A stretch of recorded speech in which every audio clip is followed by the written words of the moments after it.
So starting the test drive in this Equinox Active, I complain all the time about the 2-liter turbo 4 not being available anymore, and that's a letdown. But I mean, this 1.5 is adequate, like it's pretty much always been.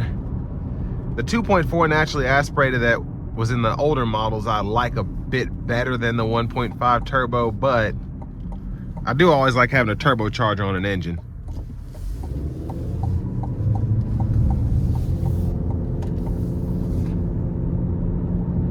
And then I do wish that we could have gotten a drive mode here other than snow and ice and normal, maybe a sport mode, something like that, but it's an Equinox, so. But I'm gonna give it a little pull here getting on the interstate. Here we go.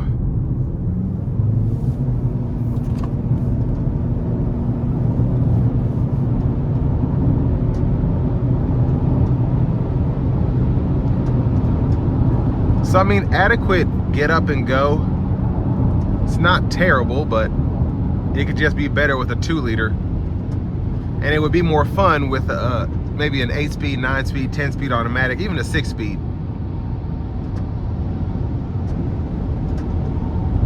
Now, I'm just having a little bit of sound coming from the back license plate holder just because it's not screwed into the bottom, but other than that, sounds in here are pretty good. Ride quality's nice.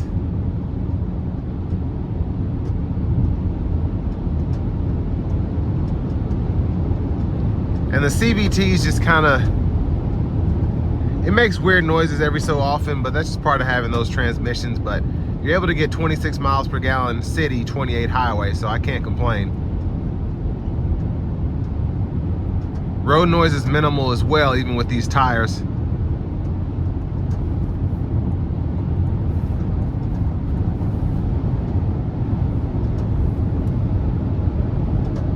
And I like the lane keeping system here as well.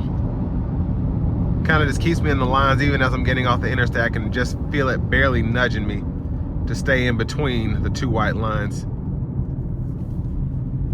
But pretty easy to drive, pretty easy to handle. Most people in this segment will probably appreciate how this drives.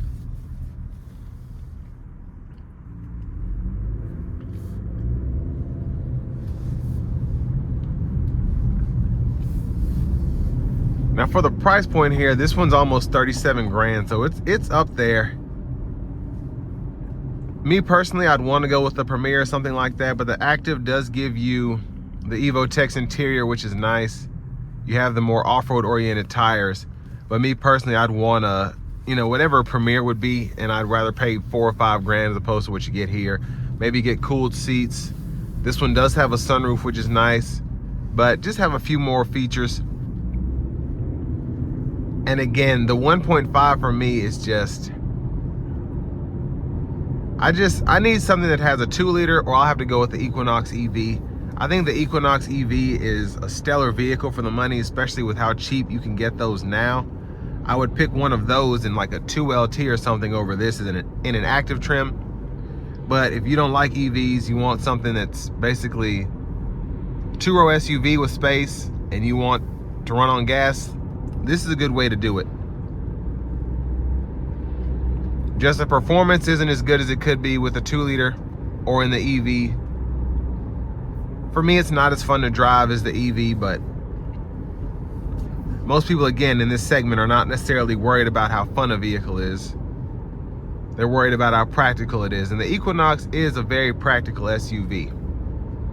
You still have your wireless CarPlay, Android Auto here, wireless charging pad, LED headlamps, tail lights, adaptive cruise. I mean, you can't complain. They're just things that I would do differently. But I want to give one more thank you to Chevrolet Buick GMC of Murfreesboro for allowing me to review this Equinox Active today. I'll leave a link below in the description. And I will say this does have a lifetime powertrain warranty from them because this is a gas-powered vehicle. You don't get a lifetime powertrain warranty from them with the EVs.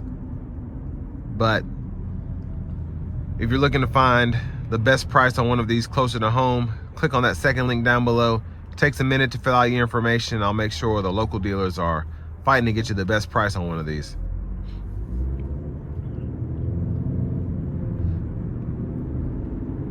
But final thoughts, it's decent. It really is. The 1.5 decent, the CVT's decent. Like the tasteful updates that we get here, inside and out. And this does feel like a more modern SUV as opposed to the outgoing one. But again, me personally, I love the instant torque you get from EVs. And just driving the Equinox EV compared to this one, I'd rather have that. But there's a bit of a price premium, of course, going electric, and just infrastructure still isn't the best. So this might still be the best option for you if you have to take longer distance trips, or you don't like seeing diminished range on days like today where it's 20 degrees out. But just check one out. If you like them, you'll probably like it. And if you don't like them, you probably won't like it regardless. So with all that being said, this will bring me to the end of my review of this 2025 Chevy Equinox Active.